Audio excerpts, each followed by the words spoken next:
gets up in the middle of the night and she goes to the foot of her bed and she pulls out some spell stuff. She then goes into the public bathroom, which I loved this. I feel like it is so college coded where it's just like, yeah, if you live in a dorm where it's a communal bathroom, people are using the bathroom that they have like the bathroom that they have. You know what I mean? She would have gone and done a spell in her own bathroom if she could, but this is her bathroom. But we both made the same joke in the watch along. It's like, imagine just some co-ed getting up in the middle of the night to take a middle of the night dump and walks in on all this. It's just, but like probably it's just kind of like, eh. Yeah, would step over the candles and get on with their business. Exactly. What she's trying to do is my will be done spell. From this eve forth, my will be done, so mote it be, which is just so dangerous. I mean, it's so open-ended. Yeah, and also like, yeah,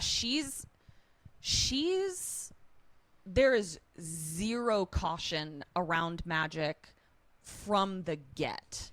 No, and she any attempt to rein her in, and she just viper. She snaps. It's pretty fascinating. She then goes back into her room and she's trying to test out the spell, which does not appear to be working. She's looking in the mirror, saying some stuff. Yeah, she's saying, it is my will that my heart be healed. She still feels like shit. She tries to get a book to speak to her, doesn't work. She tries to unbend a Q-tip, doesn't work. And she's devastated. Giles walks in and he's coming in because he's concerned that she blew off their spell appointment, which I think is similar to the beer thing. It's not about, of course, college kids drink beer. It's the egregious, stepping away from her normal way of interacting with her world. Yeah, she tells him like, I did a spell. I got the motherwort. I just forgot to bring it to you.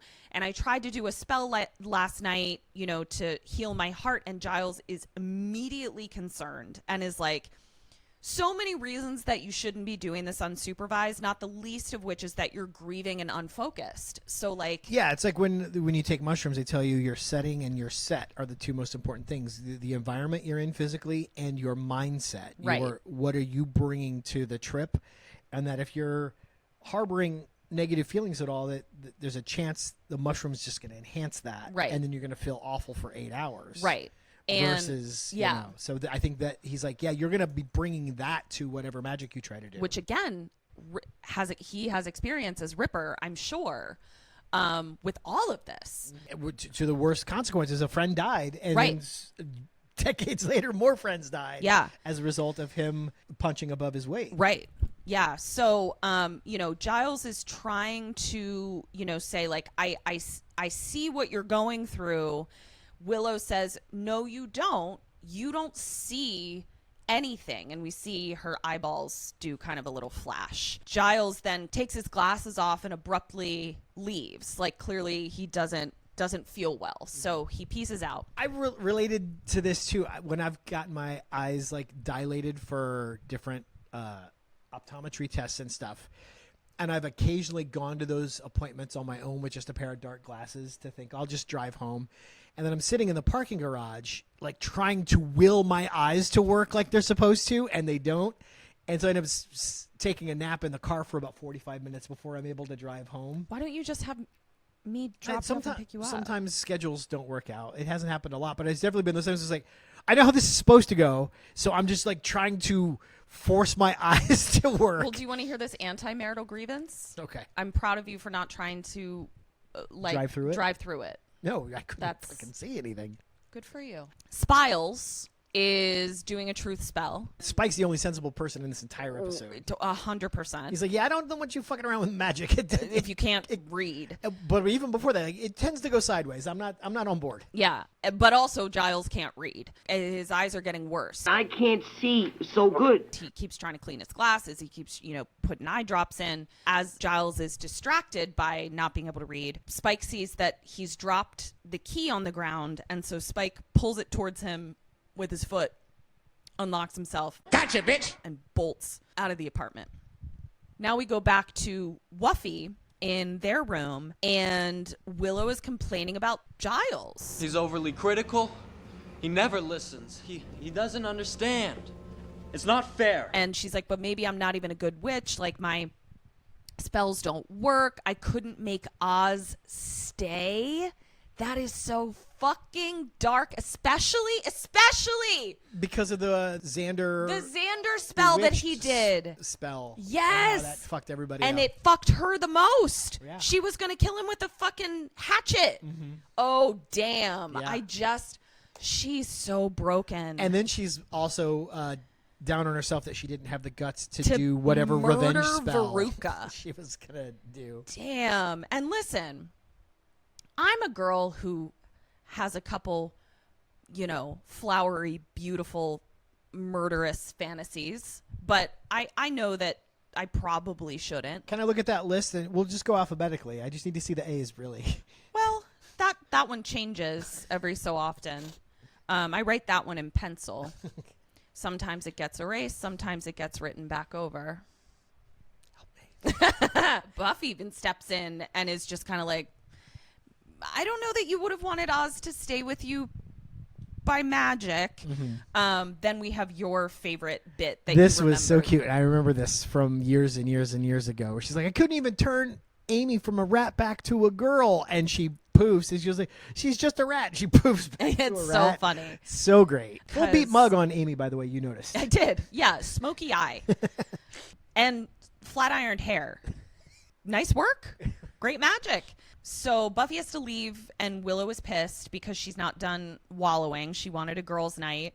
And so Willow, gets pouty about it and is like, God, he's probably just standing right out there. You'll probably find Spike in 2 seconds. Cut to finding him in 2 seconds. He's literally just standing right out there. And Buffy and Spike are both very confused. They don't really know how this happened. And then he's trying to grab the grass up to find the way back into the initiative. Right. Buffy says something smart to him, so he punches her, but it hurts his head, and then Buffy punches him in the face, and it was just a very fun. And he makes a series comedy. of fun sounds. Yeah, it was fun. Back with Giles, he's putting drops in his eyes. He's just like, what the F? Doesn't think to go to the doctor. You know what I thought about? We both said that in the moment. Yeah, I guess I would go to the doctor. Even if there was magic afoot often, I feel like I'd still be like, well, let's rule out actual medical stuff. Because he doesn't know that it's magic. He doesn't. They don't get to that till very late in the proceedings. He doesn't. But he may not have health insurance. That's true. So I don't want to spend $5,000 on a doctor telling me there's nothing they can do. Right. I'm unemployed. I'm a man of leisure. Spuffy comes in fighting. Get a room, you two! Zillow is in Xander's basement, and Willow is complaining about everyone. Obi-Wan and the council don't trust me. And Xander is kind of trying to be like, well, Buffy does in fact need to deal with this Spike situation. Like, we need to know about the commando dudes. Like, she's not actually in the wrong here, which Willow does not like. And so she gives well, why doesn't Buffy just marry Spike then? Lightning eyes. Uh-oh. That's why I'm glad you never did this spell. Which one? Where everything you speak becomes reality. Because your go-to bit is, if I can't find something, you always go, well, did you look in your butt? And so I would just have household items appearing in my rectum your butt. round the clock. Yeah. Hey, have you seen the keys? Why did you look in your butt? Like, that's. I actually say, did you look up your butt? I don't see how that's better. Giles then comes out of the bathroom as Spike is proposing with Eric's ring that he's currently wearing it's right this, now. but with red jewels on. Yeah. And Giles' confused face is hilarious to me. I bet this was a fun episode for Anthony Stewart. Oh, sure. Back with Zillow, Willow is still complaining. He's jealous. He's holding me back.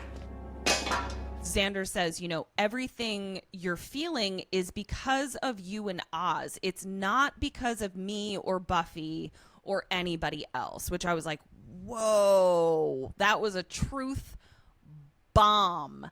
And Willow goes immediately for the jugular, sort of being like, why am I listening to you?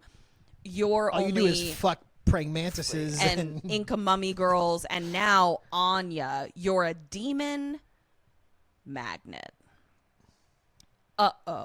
So good thing for all involved that she didn't happen to make some offhand remark about Oz that would then become manifest through her spell. Yike. Right? Well, we don't see Oz. We don't know what happened off screen. Yeah, maybe. Frankly, maybe he did. And then when she, maybe he got turned into a hot dog or something and didn't know why. Had a cactus for a penis or something. Oh, God. Giles is now calling Willow on the phone being like, I can't see, goddammit. I need you to get here. You're my little magic apprentice, and shit is going off the rails.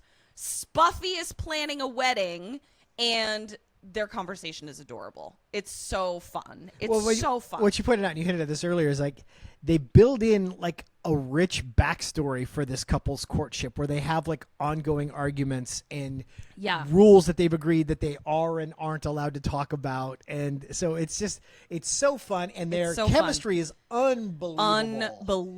If they didn't already have it planned that these two were going to get entangled at this point, this is what gave them the idea. 100%. They're electric together. And it frankly, like I can understand why the viewers watching this weren't excited about Riley, I know. But the sweetest part of this, even though the wedding is magically induced, we know, like, much like being drunk sometimes reveals your true feelings. In vino veritas. Fucking Buffy asks Giles to walk her down the aisle and give her away. And Not Hank!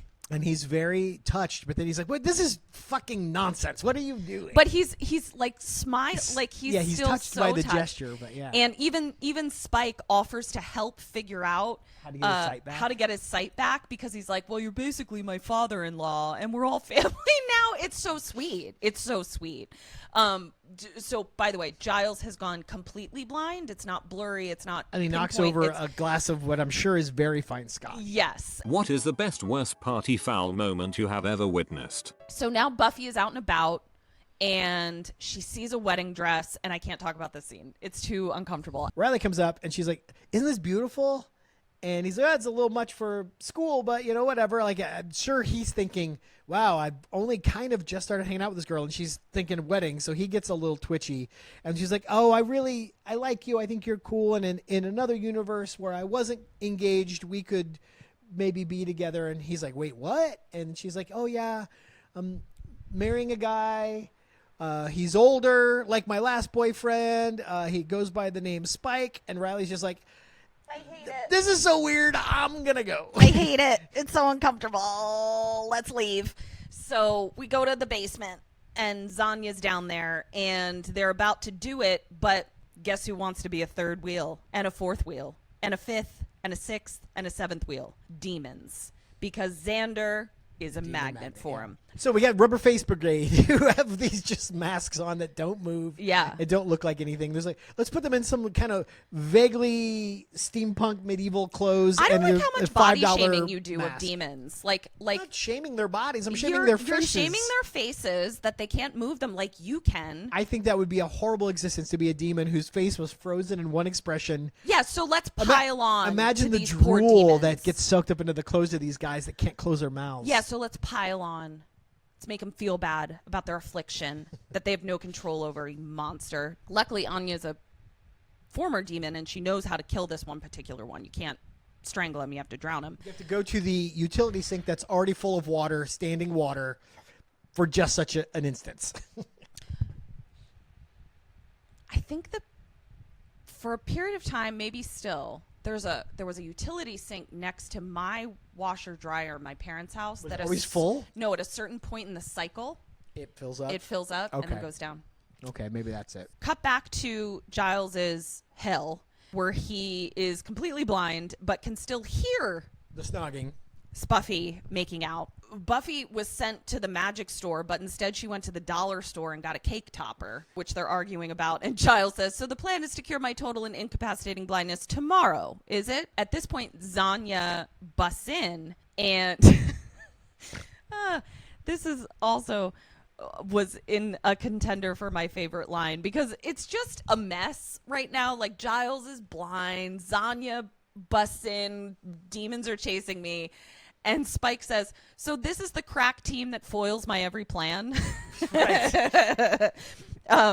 And Anya notices that Buffy is holding hands, and Buffy divulges that they're engaged, and Xander says, How?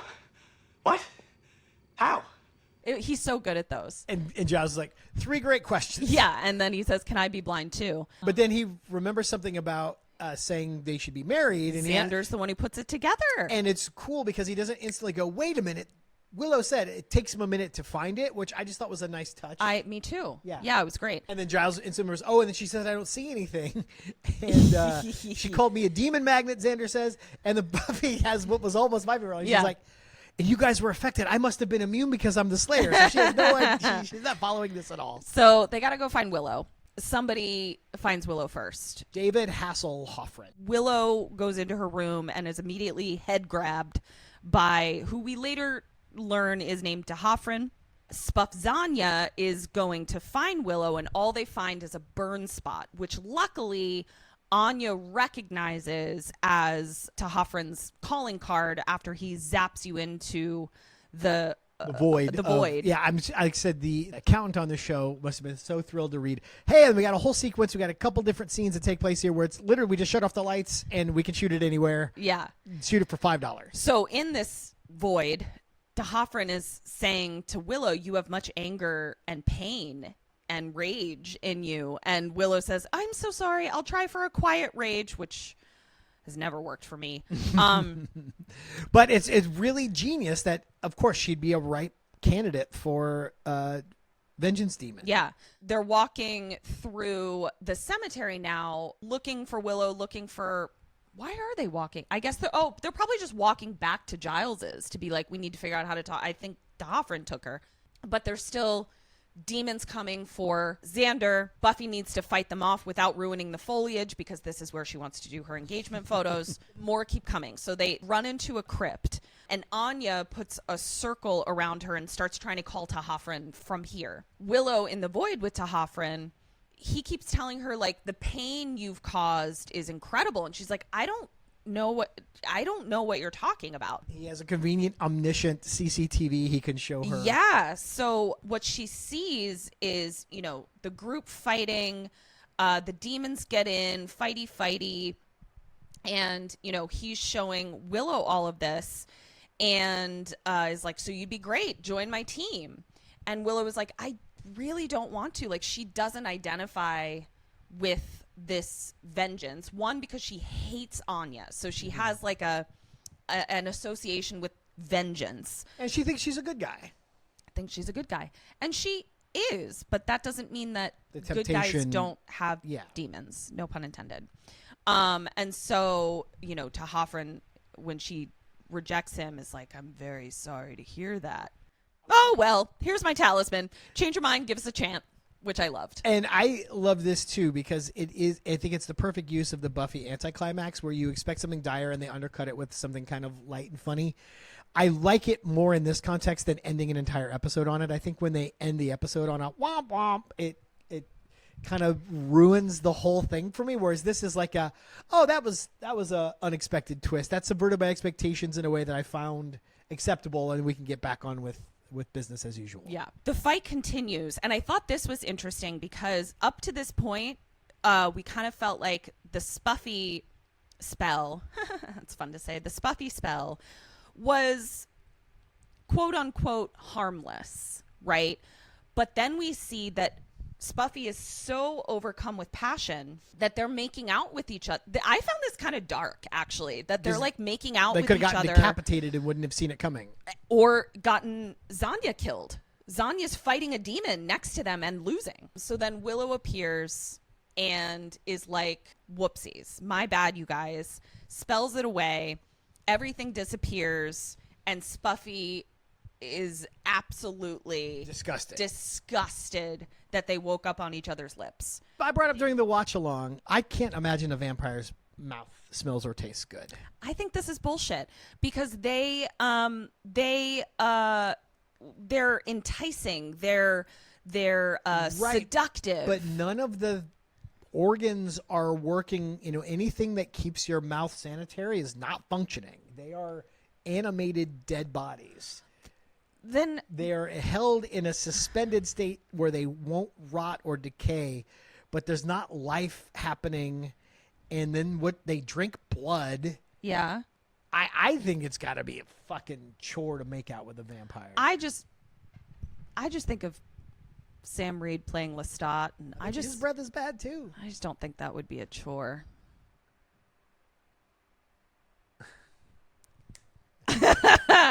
So anyway, Willow's making a million cookies to Maybe you want cookies. atone for her sins. Giles can see Spike hates everyone again. He's tied to a chair but still wants a cookie. They left his arms free this time, though, I noticed. I think because they don't want to hold the fucking mug of blood for him. Or feed him cookies. Or feed him cookies, yeah. Now, it was fun. You mentioned, it's cool and interesting that they remember everything that happened while they were enchanted, which isn't always the case with magic on this show. But yeah, the idea that they live with the humiliation. In fact, Buffy jokes, we may need a forgetty spell soon. So as this is happening, Buffy says, I'm done with the bad boy thing because I do have memory of being in love with Spike, and I want to be as far away from that as possible. Oh, God, Riley. So now we cut to her completely gaslighting Riley. Gaslighting the fuck out of this guy. She's like, oh, it was a big joke, and I was going to drag it out for a few days if need be. But boy, oh boy, she pulled it off. Yeah, and he goes, oh, so basically you're insane. And she goes, oh, yup. And I think she thinks she's lying to protect herself. I think she's telling the truth, that she is insane. Yeah, but she's still single, and that's what matters to Riley. And then here's what I love. We thought they were going to kiss. And they didn't. And they didn't. Well, we happen to know what they're waiting for. But also, what a fucking gentleman. He is the anti-Spike in every way, in so many subtle ways that I didn't even pick up on in the first watch. But again, the she stark probably contrast. would have kissed him. Oh, 100%. I think that it was the right move to not, because leave them wanting more. And But I don't think he's calculating about it. I think he's like, I just got over feeling very strange. Yeah. I'm not going to then use affection to make up for how weird I felt for the last 24 hours. Right. Yeah. We're on a good note. I'm gonna walk away. He's great. So, all right, superlatives. Let's do it. UC Sunnydale Yearbook Committee meeting now in session. Who'd you have for best dressed? I loved Buffy's black tank top with the Dickies and the wavy hair and the headband and the necklace. I loved it. I gave it to Giles' gray sweater. Yeah, you like that. Honorable mention to Buffy's wild wavy hair. I wasn't sold on it at first, but the more I looked at it, the more I was won over by it. Although I did find it strange that we had a scene with her with the wild wavy hair. Then we cut to that night or the next night straight like normal. Then she's back to the wild wavy hair. It feels like a lot of effort to put into your hair. It would have taken a long time. I wear a hat or not a hat. Those are my only modes. Who'd you have for worst dressed? Willow's swaddle rug that she wore in the cemetery. Terrible. Do you think she goes to a thrift store that's just old lady Russian immigrant clothes? Yeah, I think so. Yeah. What's going on? I didn't like Xander's weird jersey in the end. Also, same scene, Buffy's pink ribbon belt was just weird. I didn't know what anyone was doing clothing-wise. I was very upset about that last scene. What'd you have for best line? There were a lot of great lines Agreed. in this, a lot, but the one that just tickled my fancy in the moment the most was Giles goes blind, spills his scotch, and his response is, It's all right. I have more scotch. I just thought it was sweet. I loved it. I have a tie. Buffy says Spike's a little too comfy in the bathroom there at Giles' house, and Spike says, I'm chaining a bathtub drinking pig's blood from a novelty mug. Doesn't rate huge in the Zaggett's Guide. And tied for that was Giles remarking on the two of them before the spell has even happened. If those two don't kill each other, I might lend a hand. Who'd you have for worst line? Xander's quick regression at the bronze where he shared his feelings that he wished he had seen Buffy in a fur bikini. Come on. Yeah. We're past it. Mine is the one you hinted at where Willow, it took us a while to even figure out what the fuck she was trying to say, where she's trying to say, oh, my bad or my mistake, but instead she says, My miss. which is just like you said, stop trying to make that happen. That's Yeah. not a piece of slang that ever caught on. Yeah. And what did you have for best move? Gaslighting Riley. I mean, it was expertly done, ma'am. Expertly done. I gave it to Willow regirling Amy without realizing it. Oh, and then yeah. accidentally remousing her. That was great. And then finally, who'd you have for most likely? I had least likely, actually. Let's hear that. Least likely to go to these school-sponsored Magic's Anonymous meetings. Willow. Oh, my God. And you know that they have one. Of course they do. Yeah. I have most likely to come out of this whole ordeal with an uncontrollable love for cheese, which is only matched by her aversion to cats. Amy. Amy. All right, we're going to get out of here. That was fun. Return to form. Loved it.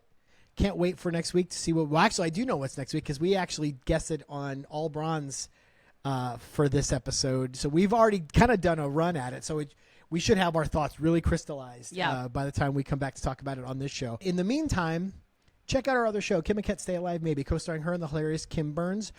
On social media at KKSam Podcast. Comes out wherever you listen to podcasts every Wednesday. I edit and produce that show. This show's on social media at Major Slayage Pod. That's all we got. Until next time, dust you later.